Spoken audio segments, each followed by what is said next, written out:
جاوید احمد غامدی صاحب نے آیت مباہلہ کی حقیقت کے نام سے ایک ویڈیو جاری کی، جس میں وہ یہ کہہ رہے ہیں کہ اس آیت کے اندر ابنا انا سے مراد تو صحابہ کے بچے ہیں، نساء انا سے مراد صحابہ کی عورتیں ہیں، انفسنا سے مراد صحابہ ہیں، اس میں اصحاب کساء یا پنجتن پاک کا تو کہیں بیان ہی نہیں ہے۔ اور جن مفسرین نے اس کو بیان کیا ہے انہوں نے اس کو تحریف کی ہے۔ اگر اس میں ہم پنجتن پاک کو مانتے ہیں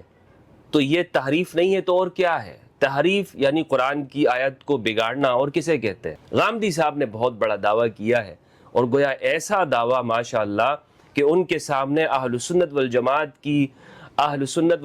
کی صحیح کتابوں کا جو احادیث کا ذخیرہ ہے وہ سارا کا سارا ان کے سامنے موجود ہے۔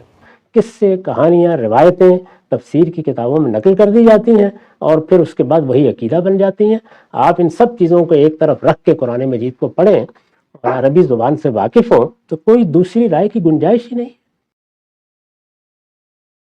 ایک اور آیت پیش کی جاتی ہے، آیت مباہلہ اس کو کہا جاتا ہے۔ سورہ آل عمران آیت 61 کہا جاتا ہے کہ اس آیت میں اللہ تعالیٰ نے ارشاد مآب صلی اللہ علیہ وسلم کے اہل بیت کی تعین بھی کر دی تھی، اور ان اہل بیت میں جو لوگ شامل ہیں پنجتن پاک، ان کی ایک خاص دینی حیثیت اور ذمہ داری بھی بیان کر دی تھی۔ آیت کیا ہے اس سے استدلال کیا جاتا ہے، غامدی صاحب کی خدمت میں رکھ کے آگے بڑھاتے ہیں۔ غامدی صاحب آیت کا ترجمہ ہے: اے پیغمبر، اس معاملے میں تمہارے پاس صحیح علم آ جانے کے بعد جو آپ سے حجت بازی کرے تو آپ ان سے کہیں کہ آؤ ہم اپنے بیٹوں، اپنی اپنی عورتوں اور اپنے اپنے نفسوں کو بلائیں اور پھر مباہلہ کریں، یعنی بارگاہ خدا میں دعا و التجا کریں اور جھوٹوں پر خدا کی لعنت قرار دیں، یعنی ہم اپنے بیٹوں کو بلائیں اور ہم اپنی عورتوں کو بلائیں تو اپنی عورتوں کو بلاؤ، اور ہم اپنے نفسوں کو بلائیں تو اپنے نفسوں کو بلاؤ، پھر اللہ کے سامنے گڑ گڑائیں اور جھوٹوں پر لعنت طلب کریں۔ کہا جاتا ہے کہ مباہلہ کا یہ واقعہ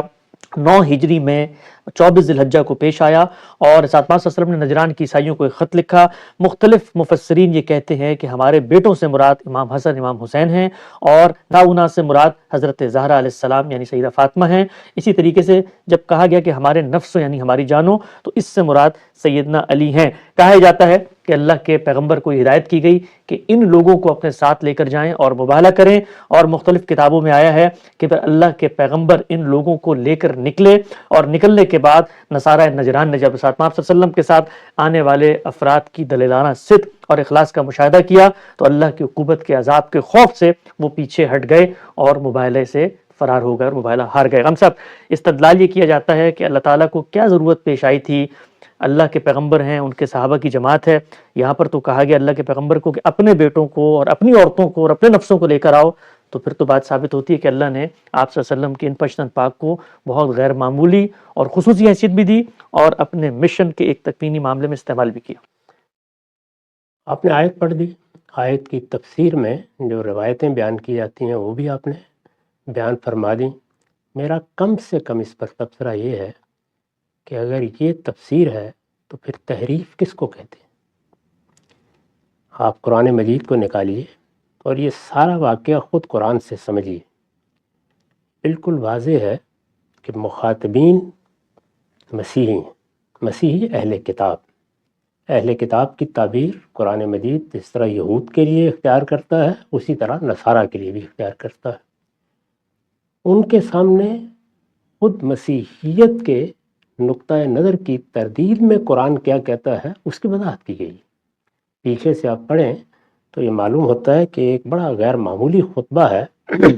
جس میں یہ بتایا گیا ہے کہ سیدنا مسیح علیہ السلام کی پیدائش کیسے ہوئی، پس منظر کیا تھا، سیدہ مریم کی کیا حیثیت تھی، مختلف مراحل سے گزر کر کیا کیا معاملات پیش آئے، ان کی دعوت کی کیا نوعیت رہی، یہ سب کچھ بیان کر دیا گیا ہے۔ یہ بیان کر دینے کے بعد اب آخر میں یہ آیت آتی ہے اور اس میں یہ فرمایا ہے کہ یہ علم تو اب آ گیا، یعنی اگر کسی چیز میں ابہام تھا تو دور ہو گیا، وضاحت ہو گئی، ہر لحاظ سے ہم نے بتا دیا کہ مسیح کون تھے، پس منظر کیا ہے، ان کی پیدائش کس طرح سے ہوئی تھی، انہوں نے نبوت کی گواہی کس طریقے سے دی، اللہ تعالیٰ کا ان کے ساتھ کیا معاملہ ہے۔ یہ العلم ہے، یعنی ایک علم تو وہ ہے جو میں آپ بیان کرتے ہیں، اس کا تعلق ہمارے فہم سے ہوتا ہے، یہ علم آسمان سے آ گیا ہے، اللہ تعالیٰ کی طرف سے آ گیا ہے۔ جب علم کے طریقے پر حقائق واضح کر دیے جائیں تو ایک معقول شخص کو یا ایک معقول گروہ کو تو علمی طریقے سے اس کو سمجھ کر مان لینا چاہیے، لیکن قرآن کہتا ہے کہ لوگ بالعموم ایسا نہیں کرتے،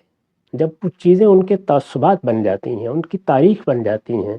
ان کے فرقے اور ان کے گروہ بن جاتی ہیں، اس کے لیے خاص تعبیریں وجود میں آ جاتی ہیں،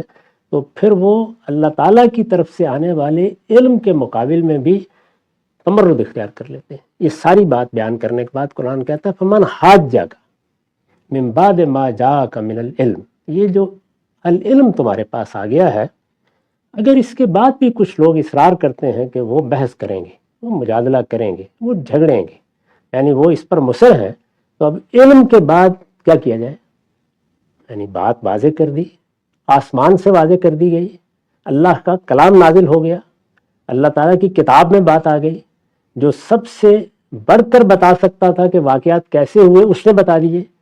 انسانوں کے اندر کوئی اختلاف تھا تو اس کو دور کرنے کی اس سے بڑھ کر کیا شکل ہو سکتی تھی کہ آسمان کی وحی آ جائے؟ تو فرمایا کہ وہ آ گئی،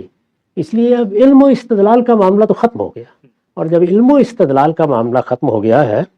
تو ایک طرف اب مسلمانوں کی جماعت، یعنی محمد الرسول اللہ والذین معہ، رسول اللہ یعنی محمد صلی اللہ علیہ وسلم اللہ کے پیغمبر کی حیثیت سے موجود ہے، وہ صحیح بات کی دعوت دے رہے ہیں، اللہ کا کلام ان پر اتر رہا ہے، اللہ کا پیغام پہنچ رہا ہے، ان کے ساتھی ہیں، یعنی وہ لوگ جو ان پہ ایمان لے آئے ہیں۔ دوسرے لفظوں میں کہیے تو مسلمانوں کی جماعت ہے۔ دوسری جانب مسیحی جماعت ہے، یعنی جو مخاطبین تھے جن کو یہ سب بتایا گیا، تو فرمایا کہ اگر یہ اس کے بعد بھی بحث کرتے ہیں، جھگڑا کرتے ہیں، بات ماننے کے لیے تیار نہیں ہوتے، تو پھر ان سے کہیں کہ ہم بھی اپنے بچوں کو بلا لیتے ہیں، آپ بھی بلا لیں، ہم بھی اپنی عورتوں کو بلا لیتے ہیں، آپ بھی بلا لیں، ہم بھی اپنے آپ کو لے آتے ہیں، آپ بھی آ جائیں، ہم سب جمع ہو جاتے ہیں، اور آپ بھی دعا کریں، ہم بھی دعا کرتے ہیں کہ اللہ تعالیٰ پھر اس معاملے کا فیصلہ کر دے۔ یعنی اب تو گویا آسمان سے پھر فیصلہ ہے جو مانگا جائے گا۔ مباہلہ کیا ہے؟ آسمان سے فیصلے کی طلب، یعنی دعا کرنی ہے۔ اب اللہ تعالیٰ کی طرف سے پھر وہ نشانی ظاہر ہو جائے گی، ان پر عذاب آنا ہے تو ان پر آ جائے گا، ہم پر آنا ہے تو ہم پر آ جائے گا، جو بھی غلط بیانی کر رہا ہے۔ تو مباہلے کا مطلب یہ ہے، یہ بات آخر میں کہہ دی گئی ان کو۔ یہاں اب آپ خود غور کر لیجئے کہ الفاظ کیا ہیں، ابنانا و ابناکم، نسانا و نساکم، انفسنا و انفسکم، یعنی ایک مسلمانوں کی جماعت ہے، ایک مسیحیوں کی جماعت ہے، یہ آئیں گے۔ اگر کوئی ایسا واقعہ پیش آتا تو ظاہرہ کیا ہوتا؟ رسالت مآب صلی اللہ علیہ وسلم اور آپ کے صحابہ کی جماعت ایک طرف ہوتی، جس طرح کے نماز استسقاء میں ایسے ہی ہوتا ہے نا، باہر نکل آتے ہیں، اللہ سے رحمت کی دعا کرتے ہیں، یہ لعنت کی دعا ہے۔ صحابہ کی جماعت ہوتی اور حضور ہوتے، دوسری جانب مسیحی ہوتے اور ان کے اہل خاندان ہوتے، تو یہ سب لوگ آتے۔ تو یہاں ابنانا کا مطلب ہے ہم مسلمانوں کے بچے، نسانا کا مطلب ہے ہم مسلمانوں کی عورتیں، انفسنا و انفسکم کا مطلب ہے ہم مسلمان خود بھی اور تم سب لوگ بھی۔ تو یہ سب جمع کسی ہیں جو استعمال ہوئے ہیں، یہاں کسی خاندان کا، کسی شخص واحد کا ذکر نہیں ہے، یہاں تو انفسنا و انفسکم ہے، یعنی رسالت مآب صلی اللہ علیہ وسلم کے بارے میں بیان نہیں ہو رہا محض، بلکہ مسلمانوں کی پوری جماعت زیر بحث ہے۔ اس طرح صرف آپ کی اولاد زیر بحث نہیں ہے، بلکہ مسلمانوں کی اولاد زیر بحث ہے۔ آپ کی عورتیں صرف زیر بحث نہیں ہیں، اور عورتیں وہ بھی جمع استعمال ہوا ہے۔ یہ مسلمانوں کی جماعت اور مسیحی جماعت، مسلمانوں کی جماعت اور ان کے مقابل میں، یعنی مسلمانوں کی جماعت کیا ہے؟ محمد الرسول اللہ والذین معہ، اللہ کا پیغمبر موجود ہے اور ان کے ساتھی، ان کے صحابہ موجود ہیں۔ اگر ایسا کوئی واقعہ پیش آتا تو آیت میں یہ بات کہی گئی ہے، اس میں نہ کوئی خاندان کا ذکر ہے، نہ وہاں اہل بیت کا کوئی تذکرہ ہے، نہ اس طور کے کوئی الفاظ ہیں، وہاں اہل بیت تو ایک طرف، اہل کا لفظ بھی نہیں ہے۔ تو ہمارے ہاں چونکہ قرآن مجید کو جس طرح کے وہ اپنے پس منظر میں بات کرتا ہے، جس طریقے سے وہ کسی چیز کو بیان کرتا ہے، ملحوظ رکھے بغیر قصے، کہانیاں، روایتیں تفسیر کی کتابوں میں نقل کر دی جاتی ہیں، اور پھر اس کے بعد وہی عقیدہ بن جاتی ہیں۔ آپ ان سب چیزوں کو ایک طرف رکھ کے قرآن مجید کو پڑھیں اور عربی زبان سے واقف ہوں تو کوئی دوسری رائے کی گنجائش ہی نہیں۔ تو اس وجہ سے ان روایتوں کا جو آپ نے بیان کی ہیں، کیا تعلق ہے اس سے، اور پھر یہ روایتیں ہیں کہاں؟ اس طرح کی چیزیں ہمارے ہاں تفسیروں کے نیچے لکھی ہوئی ہیں، آپ دیکھیے جو ہمارے یہاں حدیث کی کتابیں ان میں سے کسی میں یہ واقعہ اس طرح بیان بھی نہیں ہوا۔ ایک نقطہ بالکل واضح ہو گیا غم صاحب۔ تو اس سے مراد یہ ہوا کہ جس وقت اللہ تعالیٰ نے یہ آیات نازل کی تو نازل کرنے میں جو چیز پیش نظر تھی وہ کسی خاص گھرانے کے خاص بچوں کو، ان کی عورتوں کو لا کر مسیحی قوم کے سامنے کھڑا کرنا نہیں تھا، بلکہ دو اقوام ہیں ان کے لوگ آتے، بفرض محال اگر ہم مان لیں کہ یہ واقعہ روبہ عمل ہوتا، میں بھی اس پہ آتا ہوں کہ یہ حقیقت میں ہوا یا نہیں ہوا، خود حدیث کی صحیح کتابوں میں کیا بات نقل ہوئی ہے، اگر یہ ہوتا تو پھر رسالت محمد صلی اللہ علیہ وسلم کے بچے بھی نکلتے اور باقی صحابہ کے بچے بھی نکلتے، تو پوری کی پوری جماعت جاتی۔ اچھا وہ جو لوگ جاتے، وہ جانے والے بچوں کی فضیلت یا جانے والے بچوں کا کوئی مرتبہ مقام وہ بھی اصلاً زیر بحث نہیں، اس لیے کہ وہ سب جا کے تو اللہ سے دعا کر رہے ہیں کہ ہونا کیا ہے۔ اس پس منظر میں یہ بات ہی نہیں ہو رہی، نہ کسی کی فضیلت زیر بحث ہے، نہ کسی کا مقام زیر بحث ہے، مسلمانوں کی جماعت ہے اور ان کے مقابل میں مسیحیوں کی جماعت ہے۔ گفتگو ہوئی ہے، بات چیت ہوئی ہے، سوالات کیے گئے ہیں، ان سوالوں کا جواب آسمان سے نازل ہو گیا ہے۔ چنانچہ پورا خطبہ پیچھے آپ پڑھیے، اس میں بہت تفصیل کے ساتھ یہ بتایا گیا ہے کہ سیدنا مسیح کون تھے، ان کا پس منظر کیا تھا، ان کی دعوت کیا تھی۔ یہ سب باتیں بیان کر دینے کے بعد اب علم استدلال کا معاملہ ختم ہو گیا۔ یہ آپ جانتے ہیں کہ جب علم و استدلال ختم ہو جاتا ہے تو پھر صرف بحث و تکرار اور جھگڑے رہ جاتے ہیں۔ یہی لفظ قرآن نے استعمال کیا ہے، یعنی ہونا تو یہ چاہیے کہ اس طریقے سے یہ بات واضح کر دی گئی ہے، یہ سر تسلیم خم کر دیں اس کے سامنے، لیکن معلوم ہے کہ نہیں کریں گے، اور اگر نہیں کرتے تو پھر ان کو بتا دیا جائے کہ اب فیصلہ آسمانی سے ہوگا، اس فیصلے کے لیے ہم دعا کرتے ہیں۔ یہ مسلمانوں کی جماعت ہے، وہ مسیحیوں کی جماعت ہے، ان کی بھی پوری جماعت کو آنا ہے،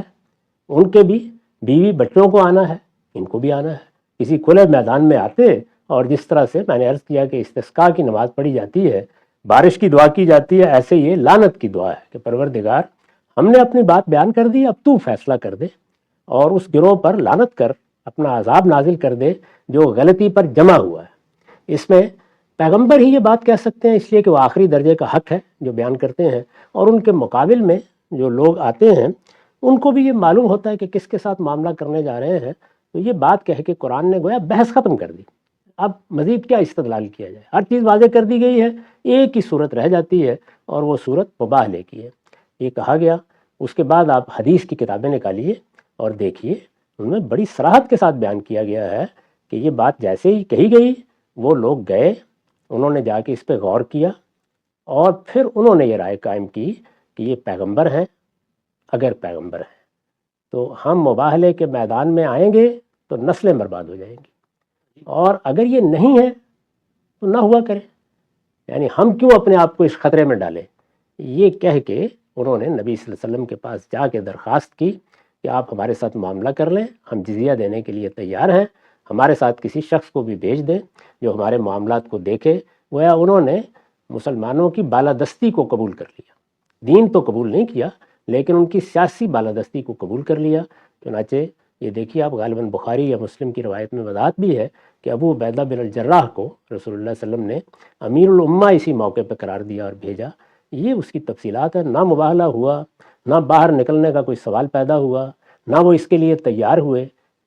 تاریخی روایات بھی جو ہمارے پاس حدیث کی کتابوں میں ہیں ان میں اس طرح کا کوئی ذکر نہیں ہے، لیکن اگر آپ ان کو الگ کر کے خود قرآن کی روشنی میں دیکھیں تو یہ بات ہے جو میں نے آپ کے سامنے واضح کر دی ہے۔ قرآن مجید سے بات واضح ہو گئی،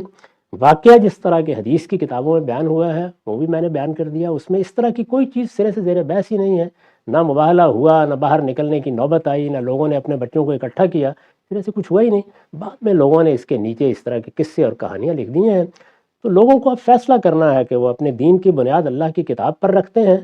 صحیح تاریخ اسٹیبلش ہسٹری پر رکھتے ہیں، یا اس طرح کے واہی قصوں پر رکھتے ہیں، یہ فیصلہ ان کو کرنا ہے۔ تو بالکل واضح ہو گیا۔ اچھا ہم صاحب ایک اور بڑا دلچسپ نقطہ ہے، میں چاہتا ہوں اس پر بھی آپ کا تبصرہ سامنے آ جائے۔ آیت کے الفاظ میں جب کہا تم اپنے بچوں کو لے آؤ اور ہم بھی اپنی عورتوں کو بلائیں گے اور تم بھی اپنی عورتوں کو بلاؤ،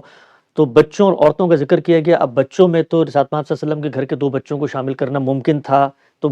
تو کر دیا گیا کہ سیدنا حسن حسین ہیں۔ عورتوں کو کہا گیا تو وہاں پر عورتوں میں سے ایک عورت کو شامل کر لیا گیا۔ اب جو تصور قائم کیا گیا تھا پنجتن پاک کا، اس میں ایک فریق باقی تھے جن کو اس آیت میں داخل کرنا تھا، تو اس کے لیے جو قرآن نے الفاظ استعمال کیے وہ انفس کے تھے۔ تو کہا یہ گیا ہے مختلف تفاسیر میں کہ یہاں نفس سے مراد سیدنا علی ہیں۔ آپ نے جو ترجمہ کیا ہے میں اس کو پڑھ دیتا ہوں۔ آپ نے ترجمہ یہ کیا کہ پروردگار کی طرف سے یہی حق ہے، لہٰذا تم کسی شبہ میں نہ رہو۔ پھر یہ علم تمہارے پاس آ جانے کے بعد بھی جو اس معاملے میں تم سے جھگڑیں تو کہہ دو کہ آؤ ہم بھی اپنے بچوں کو بلائیں اور تم بھی اپنے بچوں کو لے آؤ، اور ہم بھی اپنی عورتوں کو بلائیں اور تم بھی اپنی عورتوں کو لے آؤ، اور آؤ ہم اور تم خود بھی آ جائیں. یہ انفس کا ترجمہ آپ نے کیا ہم اور تم خود بھی آ جائیں, اور اس کی آپ نے وضاحت میں بھی لکھا کہ عربی زبان کے اسلوب کے مطابق میں نے یہاں پر جو چیزیں تھیں ان کو کھول دیا ہے. ندو نحن ابناءنا وانتم ابناءکم ونحضر نحن انفسنا وانتم انفسکم. یہ بتائیے گا کہ یہ جو نفس کا لفظ آیا ہے, اس نفس کے لفظ سے کسی متعین فریق, کسی شخص کو قرآن کی روشنی میں مراد لیا جا سکتا ہے؟ کوئی امکان نہیں اس بات کا. ایسے ہی جیسے ہم بولتے ہیں ہم خود بھی آ جائیں,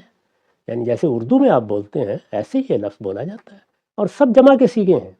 یعنی اس میں کوئی ایک سیغہ بھی واحد کا نہیں ہے. اگر مقابل میں کھڑا کرنا تھا تو یہاں قرآن مجید اسی لحاظ سے بات کرتا, یعنی پہلے تثنیہ کا سیغہ استعمال کرتا. لوگوں کو یہ معلوم ہونا چاہیے کہ عربی زبان میں صرف واحد جمع نہیں ہوتے, اگر دو کا ذکر کرنا ہو تو اس کے لیے مثنیٰ کا سیغہ ہوتا ہے. اہم بات. تو ابنا کے لیے وہ استعمال کرتا. اس کے بعد نساء نہ کہنے کی کوئی ضرورت ہی نہیں تھی, کیونکہ ایک ہی خاتون کو لے جانا تھا, تو وہاں تو جمع کا سیغہ استعمال کرنے کی کوئی وجہ نہیں تھی. اور انفسکم انفسنا بھی کہنے کی کیا ضرورت ہے, یعنی یہاں پر بھی دو کے لیے جو مثنیٰ کا سیغہ ہے وہ آ جاتا. ایسا نہیں کیا قرآن نے, بلکہ اس نے دو جماعتوں کی حیثیت سے سیغے استعمال کیے ہیں اور دونوں جماعتوں کو مقابل میں کھڑا کیا ہے. یعنی محمد الرسول اللہ اور والذین معہ, یہ ایک طرف ہوں گے, ان کے بال بچے ایک طرف ہوں گے, اور ان کے مقابلے میں مسیحی اور ان کے بال بچے ہوں گے, اور اس طریقے سے دعا کی جائے گی اگر یہ معاملہ پیش آتا. میں نے عرض کیا کہ ہمارے ہاں صحیح ترین روایتوں میں یہ بات بیان ہو گئی ہے کہ کوئی ایسا واقعہ پیش نہیں آیا, وہ اس کے لیے تیار نہیں ہوئے, انہوں نے صلح کی درخواست کی, اپنے آپ کو پیش کر دیا, وہ سر تسلیم خم کر کے انہوں نے اسلامی حکومت کہیے یا اسلامی ریاست کہیے یا رسالت مآب صلی اللہ علیہ وسلم کا نظم سیاسی کہیے, اس کی بالادستی کو قبول کر لیا اور بات ختم ہو گئی. نہ انہوں نے دین قبول کیا نہ اس کی نوبت آئی. بالکل واضح ہو گیا.